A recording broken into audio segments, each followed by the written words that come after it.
কি করছো? এই তো বাবু রান্না করছি। রান্না হয়নি? না আজকে তো জানো ঘরের সব ঝুমঝুল ঝাড়া হয়েছে না, সেই চৈত্র মাস। আর এর আগে কতদিন গাছগুলো পড়া হয়নি, হ্যাঁ। তাই আজকে সব এসব করতে করতে একটু দেরি হয়ে গেছে। ও, কি রান্না? না আজকে তেমন কিছু করে উঠতে পারিনি বাবা। আজকে ওই আলু ভেজেছি, ডিমের অমলেট, আর আলু ভাজার মধ্যে পোস্ত দিয়েছি, আচ্ছা। আর ডিমের অমলেট, বেগুন ভাজা, পাঁপড় ভাজা, আর ঘি বাটার দুটোই আছে, তোমার যেটা দিয়ে ইচ্ছা খেয়ে নেবে। আমি বাটার দিয়েই খাবো। ঠিক আছে, বাটার দিয়ে খাও। তুমি আবার আলু সেদ্ধটা খেতে চাও না বলে আলুটা ভাজা করলাম। হুম। পোস্ত দিয়ে আলু ভাজা করেছি। হ্যাঁ হ্যাঁ।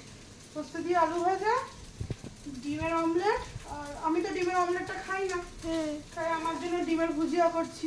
আচ্ছা তোমার ডিমের অমলেট, মামারও তাই, বেগুন ভাজা, পাঁপড় ভাজা। ঠিক আছে, আচ্ছা। ভাত হয়ে গেছে। আজকে কুকারে ভাত করেছি। ঠিক আছে। মামারা তো এইসব করে আবার স্নান করে পুজো করছে, আজকে এই কুকারে করেই একদম ভাত করে নিয়েছি। আমরা তো কুকারে ভাত খাই না, না খুব একটা ভালো লাগে হ্যাঁ না। হ্যাঁ। কিন্তু আজকে কুকারেই খেয়ে নিই, আর সময় নেই। 2টো বাজে বলে না। হ্যাঁ। এই হয়ে গেছে, ভাত তো নেমেই গেছে, এই যে কুকারে ভাত নেমে গেছে, আলু ভাজাও হয়ে এসছে, ডিমের অমলেটও হয়ে গেছে। আলু ভাজাটা আরেকটু হলেই হয়ে যাবে। আচ্ছা। তোমার ভাত মেখে দিয়ে বেগুন ভাজা বসালেই হয়ে যাবে, পাঁপড়ও ভাজা আছে। ঠিক আছে ঠিক আছে। ঠিক আছে।